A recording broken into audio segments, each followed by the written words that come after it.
વડોદરામાં નવજાત શિશુ વેચવાના કૌભાંડમાં વડોદરા ક્રાઇમ બ્રાન્ચે વધુ 2 આરોપીઓને ઝડપી પાડી અને માનવ તસ્કરીના રેકેટનો પર્દાફાશ કરી દીધો છે। માત્ર 8 દિવસના શિશુને સિદ્ધપુરથી મુંબઈ વેચવા લઈ જવાનો ગુનાહિત ઇરાદો હતો। અગાઉ હોટેલમાંથી દંપતીને શિશુ સાથે ઝડપી પાડ્યા બાદ તપાસમાં સાબરકાંઠાના શ્રવણ પરમાર અને લક્ષ્મણભાઈ મૂડીની અટકાયત કરવામાં આવી છે। તપાસમાં સામે આવ્યું છે કે શિશુના પિતાએ આર્થિક ફાયદા માટે પોતાના પુત્રને વેચવાનો પ્રયાસ કર્યો હતો। શ્રવણ પરમારે નગીન ભગોરા સાથે મળીને ષડયંત્રમાં ભાગ ભજવ્યો હતો। એન્ટી હ્યુમન ટ્રાફિકિંગ યુનિટે બીએનએસ અને જુવેનાઇલ જસ્ટિસ એક્ટ હેઠળ કાર્યવાહી શરૂ કરી દીધી છે। આ કેસમાં ખુલાસા થવાની શક્યતા પણ છે। તો હાલ અત્યારે જે આ નવજાત શિશુ વેચવાનો કૌભાંડ છે તેનો પર્દાફાશ થઈ ગયો છે। વડોદરા ક્રાઇમ બ્રાન્ચની કહી શકાય આ મોટી કાર્યવાહી છે, કારણ કે આ ક્રાઇમ બ્રાન્ચે 2 આરોપીઓને પણ ઝડપી પાડ્યા છે। શિશુને સિદ્ધપુરથી મુંબઈ લઈ જવાનું ષડયંત્ર હતું તે પણ હાલ અત્યારે સામે આવ્યું છે। મહત્વની વાત એ છે કે આર્થિક ફાયદા માટે પિતાએ જ પુત્રને વેચી દીધો તેવી આ ઘટના સામે આવી છે। માનવ તસ્કરી કેસમાં વધુ તપાસ હજુ આગળ ચાલી રહી છે। ત્યારે હાલ અત્યારે આ વડોદરાથી સમાચાર સામે આવ્યા છે। પિતાએ આર્થિક ફાયદા માટે પુત્રને વેચી કાઢ્યો છે। તો મહત્વના સમાચાર કહી શકાય, માનવ તસ્કરી કેસમાં હાલ અત્યારે તપાસ શરૂ કરવામાં આવી છે। શિશુને સિદ્ધપુરથી મુંબઈ લઈ જવાનું ષડયંત્ર હતું। ત્યારે સૌથી મોટા સવાલો એવી રીતે થઈ રહ્યા છે કે પિતાએ આર્થિક દબાવમાં આવીને હાલ અત્યારે પુત્રનો સોદો તો કરી લીધો હતો, પણ આવા કેટલા પિતા હશે, કેટલા પિતાએ આ પ્રકારનું પોતાના જ બાળકને વેચવાનું કૃત્ય કર્યું હશે, તે એક સૌથી મોટો સવાલ થઈ રહ્યો છે। માનવ તસ્કરી કેસમાં હાલ અત્યારે તપાસ આગળ વધશે અને વધુ ખુલાસા થાય તેવી પણ શક્યતા સામે આવી રહી છે। માત્ર 8 દિવસના પોતાના બાળકને કેવી રીતે કોઈ પિતા વેચી શકે તે પણ એક વિચારવા જેવી બાબત છે। ત્યારે ક્યાંથી કોને વેચ્યું અને ત્યાંથી આગળ શું કોને વેચવાનું હતું તે પણ એક સવાલો થઈ રહ્યા છે। આ તમામ સવાલોના જવાબ થોડી વારમાં જાણીશું આપણે। હાલ અત્યારે ક્રાઇમ બ્રાન્ચે 2 આરોપીને તો પકડી પાડ્યા છે।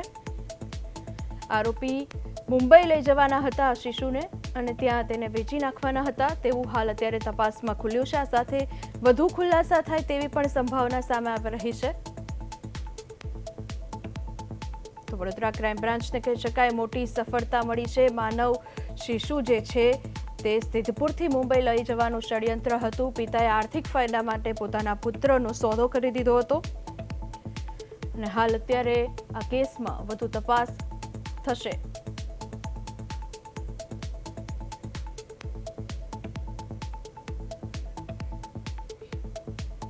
તો શિશુને હાલ અત્યારે પોલીસે કબજો કરી લીધો છે। હાલ અત્યારે આરોપીઓ 2 છે તેને પકડી પાડ્યા છે। હાલ અત્યારે અનેક પ્રશ્નો થઈ રહ્યા છે। તો વડોદરાની કહી શકાય કે આ સૌથી ચોંકાવનારી ઘટના સામે આવી છે। માત્ર 8 દિવસના બાળકને પિતાએ સોદો કરી અને વેચી નાખ્યું છે। માત્ર આર્થિક તંગીને કારણે પિતાએ આ પગલું ભર્યું છે। ત્યારે હાલ પોલીસ તપાસમાં આ તમામ ઘટસ્ફોટ થયો છે અને સાથે જ 2 આરોપીની પણ ધરપકડ કરી લેવામાં આવી છે। સિદ્ધપુરથી મુંબઈ લઈ જવાનું ષડયંત્ર હતું। હાલ અત્યારે મારી સાથે વડોદરાથી તુષારભાઈ પટેલ લાઈવ છે। આપણે સીધા તુષારભાઈ જોડેથી વાત કરીશું। તુષારભાઈ, હાલ અત્યારે આ પ્રકારની ઘટના સામે આવી છે। વડોદરાની અંદર એક શિશુને સિદ્ધપુરથી મુંબઈ લઈ જવામાં આવ્યું, 2 આરોપીની ધરપકડ છે। હાલ આ શું છે સમગ્ર મામલો?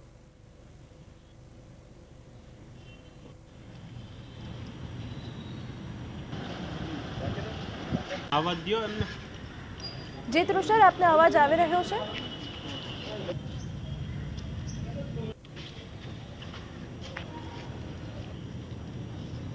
થોડી વારમાં આપણે તુષાર જોડે ફરી સંપર્ક કરવાનો પ્રયત્ન કરીશું।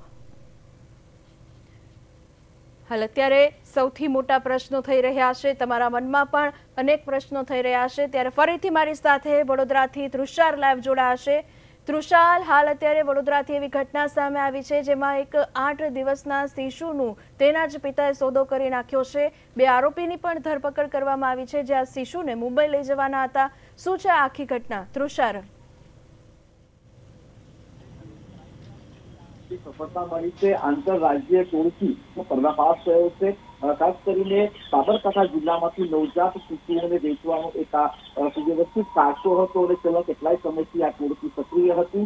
ત્યારે ગત 28મી તારીખે ક્રાઇમ બ્રાન્ચને એક બાતમી મળી હતી કે મોડી રાત્રે અમદાવાદ સુરત નેશનલ હાઈવે પર આવેલી હોટલ લીજેન્ડ ખાતે એક બસની અંદર એક પતિ પત્ની 8 જ દિવસના નવજાત શિશુને લઈને શંકાસ્પદ કામગીરી કરી રહ્યા છે. અલબત્ત ક્રાઇમ બ્રાન્ચના પીએસઆઈ બારૈયાને આ માહિતી મળ્યા બાદ તેઓએ તેમની ટીમ સાથે હોટલ લીજેન્ડ પાસે પહોંચીને બસમાં તપાસ આરંભી હતી અને તપાસ દરમિયાન આ બંને શંકાસ્પદ પતિ પત્ની અને 8 દિવસનું બાળક મળી આવ્યું હતું.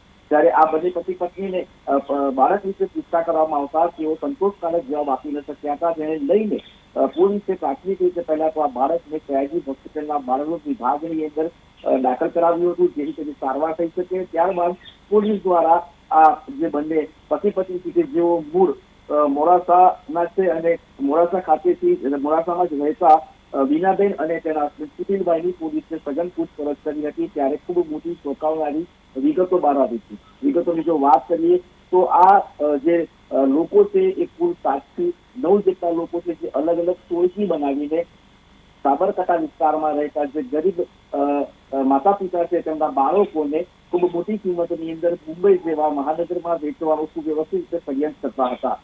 અગાઉ પણ આ ટોળકી દ્વારા 3 જેટલા બાળકોને તસ્કરી કરીને તેઓને વેચી દેવાની ઘટના પણ સામે આવી છે. ત્યારે આ માત્ર 8 દિવસના બાળકને લઈને જ્યારે આ લોકો મુંબઈ ખાતે ત્યાંના જે એજન્ટ છે તેને આપવા જવાના હતા તે દરમિયાન જ ક્રાઇમ બ્રાન્ચને માહિતી મળતા આ સમગ્ર ઘટના સામે આવી છે. હાલ ક્રાઇમ બ્રાન્ચ દ્વારા બાળકના જે જન્મદાતા છે એટલે કે જે મૂળ માતા પિતા છે તેની પૂછપરછ પણ કરવામાં આવી રહી છે અને પોલીસની સંગાલમાં પકડાયેલા આ બીનાબેન અને તેના પતિની પણ પોલીસ પૂછપરછ કરી છે. આખા મામલાની જો વાત કરીએ તો હોટલ લીજેન્ડ પાસે જયારે પોલીસને આ બાતમી મળી અને પોલીસે તપાસ કરી તે દરમિયાન બાળક સાથે આ વેચવાન પતિ પત્નીની પણ પોલીસે ધરપકડ કરી હતી અને સમગ્ર ઘટનામાં પોલીસે જયારે તેઓની ઊંડાણપૂર્વક પૂછપરછ કરતા આ ઘટનામાં સંડોવાયેલા અન્ય 5 જેટલા આરોપીઓના નામ બહાર આવ્યા હતા. જેમાં ક્રાઇમ બ્રાન્ચ દ્વારા વિવિધ 3 ટીમો બનાવીને રાજસ્થાન, મહારાષ્ટ્ર અને ગુજરાતમાં 600 કિલોમીટર વધારે કિલોમીટરનો પ્રવાસ કરીને બાકીના 5 આરોપીને પણ ઝડપી પાડવામાં આવશે. હાલ ક્રાઇમ બ્રાન્ચ પાસે 7 જેટલા આરોપી છે, પરંતુ 3 લાખ રૂપિયામાં 8 દિવસના બાળકનો સોદો કરાવનાર જે મુખ્ય આરોપી છે જે મુંબઈનો છે, આમ તો તેનું વતન સાબરકાંઠાનું મોડાસા છે, પરંતુ છેલ્લા કેટલાય સમયથી મુંબઈમાં ડોક્ટર તરીકે ફરજ બજાવતો હોવાનું બતાવ્યું હતું. પરંતુ પોલીસ તપાસમાં એક અત્યંત ચોંકાવનારો ખુલાસો એ પણ થયો છે કે સાહેબ સોહિલ નાદાબ નામનો આ જે વ્યક્તિ છે કે ત્યાં વ્યવસાય ડોક્ટર નથી પરંતુ ઓટો રિક્ષા ચલાવે છે અને તેના દ્વારા જ આખું એક નેટવર્ક ઉભું કરીને ગરીબ, નિરાધાર અથવા તો આર્થિક સ્થિતિએ જેમની નબળી છે એવા મા બાપોના નવજાત બાળકોને સોદા કરીને ત્યાંથી તસ્કરી કરીને મુંબઈ જેવા નગરમાં જરૂરિયાતમંદ માતા પિતાને આપવાનું આખું આ ષડયંત્ર હતું. આંતરરાજ્ય જે બાળ તસ્કરીનો જે રેકેટ છે, રેકેટને વડોદરાના એન્ટી હ્યુમન ટ્રાફિકિંગના પીઆઈ સાથે સાથે ક્રાઇમ બ્રાન્ચના પીએસઆઈ આમ સંયુક્ત મળીને આ ઓપરેશનને પાર પાડ્યું છે. હાલ પોલીસ દ્વારા મનોજ રાવલ, વિના રાવલ, સુનિલ રાવલ, દલપત રાવલ અને નગીન ભગોરા અને શ્રવણ પરમાર નામના 7 જેટલા આરોપીઓની ધરપકડ કરી છે. જે મુખ્ય આરોપી છે સોહિલ અબ્બાલ બક્ષ ઉર્ફે નાદાન, આની પોલીસ તપાસ કરી રહી છે. હાલ પણ ક્રાઇમ બ્રાન્ચ દ્વારા વિવિધ 4 જેટલી ટીમો બનાવીને અને જે રાજ્યોમાં આ લોકોએ આ પ્રકારની ઘટનાને અંજામ આપ્યું છે જિલ્લામાં તપાસ પણ કરી છે. પરંતુ ખૂબ જ દુઃખની વાત કહી શકાય એવી જે માસૂમ બાળકો જન્મે છે અને જન્મતાની સાથે જ માને તેઓ 10 દિવસના કે 12 દિવસના થાય ત્યાં સુધીમાં એ બાળકને તેના મૂળ માતા પિતા પાસેથી લઈ લેવાના અને જરૂરિયાતમંદ જે દત્તક લેનાર બાળક, દત્તક લેનાર જે વ્યક્તિ હોય જેને રસ હોય તેવા વ્યક્તિઓને પૈસાના અવેજમાં વેચી દેવાના આ પ્રકારની જે ઘટના સામે આવી છે. ઘટનાથી એક ખૂબ આશાજનક વાત સામે આવી કહી શકાય, કેમ કે એક તરફ સરકાર દ્વારા દત્તક યોજનાની અંદર જે બાળ શિશુ ગૃહો છે ત્યાં બાળકોને દત્તક રાખવા માટે વર્તમાનપત્રો અને માધ્યમો દ્વારા જાહેરાત કરવામાં આવે છે, અને અનાથ અને રખડી ગયેલા બાળકો જે સરકારને કે વહીવટી તંત્રને મળી આવે છે તેના કાયદેસરની કાર્યવાહી કરીને તેને પિતૃકોને, તેના પૈતૃક લોકોને કે જે લોકોને આ બાળકો દત્તક લેવા હોય તેને આપવામાં આવે છે. ત્યારે આ પ્રકારની જે કામગીરી છે એ કામગીરી અનેક સવાલો ઉભા કરી જાય છે. સરકાર મોટી મોટી વાતો કરે છે, ત્યારે સાબરકાંઠા જિલ્લાના ગરીબ અને આર્થિક સ્થિતિ અનુભવતા માતા પિતાની પણ શું મજબૂરી રહી હશે કે તેને પોતાના 8 દિવસના બાળકને 3 લાખ જેવી રકમની અંદર વેચી દેવું પડ્યું. હાલ તો આ ટોળકી દ્વારા આ બાળક સિવાય અન્ય 3 થી 4 બાળકોનો સોદો કરવામાં આવ્યો હોય તેવી ઘટના પણ સામે આવી છે. ક્રાઇમ બ્રાન્ચ પછી તપાસ કરી રહી છે, પરંતુ જે રીતે આ ઘટના સામે આવી અને ઘટના સામે આવ્યા બાદ જે કામગીરી છે આ લોકોની આ પ્રકારની જે રેકેટ હતી એ રેકેટને લઈને પણ અનેક સવાલો ઉભા થયા છે. કેમ કે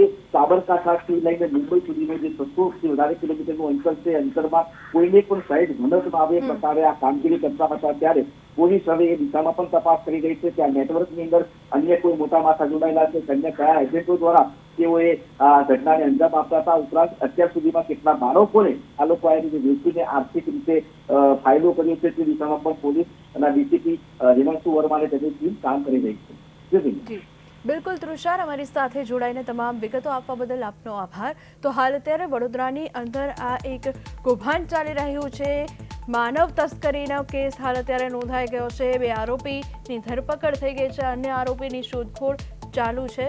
હાલ અત્યારે ક્રાઇમ બ્રાન્ચ દ્વારા વધુ ટીમો બનાવીને આરોપીને પકડવાનો તેમજ આ પ્રકારનું કૃત્ય કરનારાઓની શોધખોળ ચાલી રહી છે.